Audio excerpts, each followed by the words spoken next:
Welcome to the Real Estate Baller Show. If you ever like any of the video we posted, if you like this channel, can you do me a favor and hit that subscribe button? It helps us more than you know. And the bigger this channel get, the more people we can help achieve financial freedom. Thank you and enjoy the episode.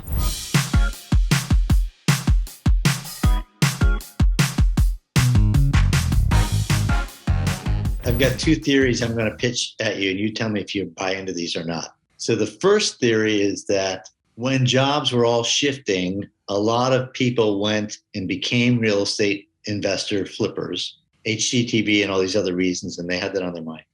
And they did it, and even though they made all these mistakes and it took them longer to do a rehab than it should have, that actually played in their favor because the market appreciated faster than their mistakes cost them money.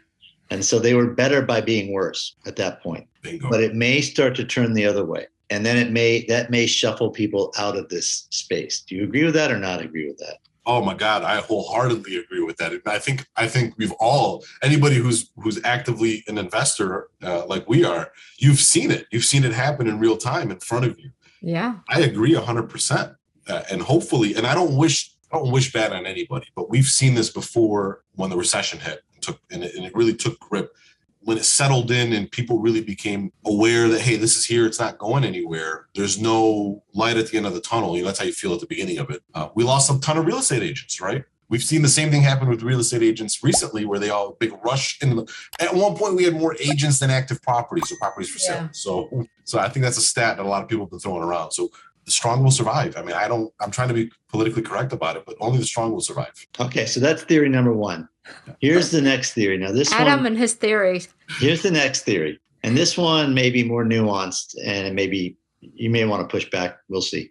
So this has to do with the decision for highest and best use, whether to flip a house or to get rid of the house and make it into a new build or split a parcel and make new builds. So if you're going to get rid of a house and go new build, you need a certain price point of market valuation for it to be able to work. And so in lower cost areas, doing one house at a time doesn't work as a new build. But all of a sudden, if you have an appreciation that goes up 20 or 25%, a house that 3 years ago or a land that wouldn't have held up on that now is holding up on it.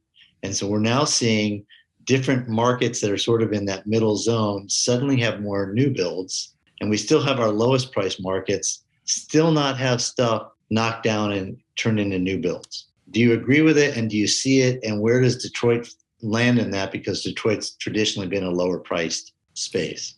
So I'm 50-50 on that. There's definitely some truths there because we did see that phenomenon repeat itself here locally. And it did also happen pre-recession. And we call those backfills and I don't know if that's a national term, but we call it here locally backfills.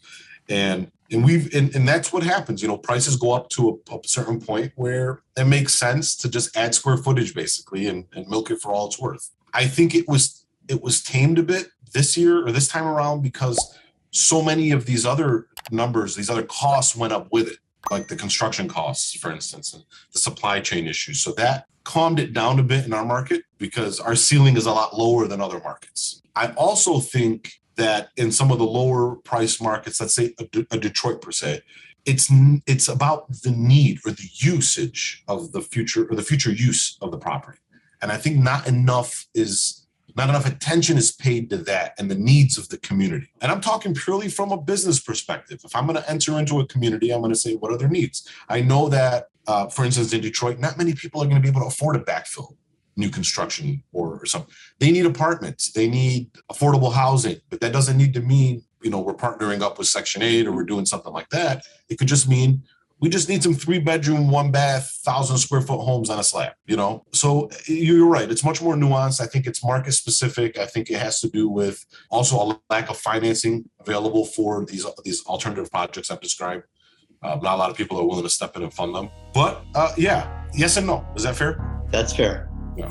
Hey, thanks for tuning in today. I do have a favor to ask. If you enjoyed this video, please don't forget to like, subscribe, and hit that notification bell to stay updated with more amazing stories and insights from REBallers. Thank you so much. and we'll see you in the next video.